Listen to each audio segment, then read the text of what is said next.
In his paper on special relativity in 1905, Einstein noticed that whether a force acting on a charge is attributed to an electric field or a magnetic field can depend on your frame of reference.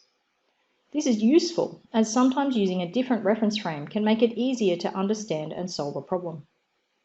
In the introduction to his paper, he says, "It is known that Maxwell's electrodynamics, as usually understood at the present time, when applied to moving bodies, lead to asymmetries which do not appear to be inherent in the phenomena. Take, for example, the reciprocal electrodynamic action of a magnet and a conductor.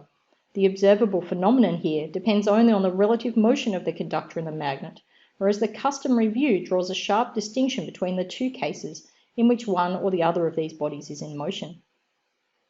For if the magnet is in motion and the conductor at rest, there arises in the neighbourhood of the magnet an electric field with a certain definite energy, producing a current at the places where parts of the conductor are situated.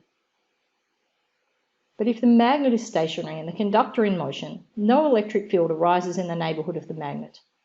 In the conductor, however, we find an electromotive force, which gives rise, assuming equality of relative motion in the two cases discussed, to electric currents of the same path and intensity as those produced by the electric forces in the former case. In the reference frame of the camera, here we observe a force on stationary charges due to an induced E field, but if we rode on the magnet, in that reference frame you would instead see a force acting on moving charges in a magnetic field, a motional EMF. Here in the reference frame of the camera we observe a force acting on charges moving in a magnetic field, a motional EMF.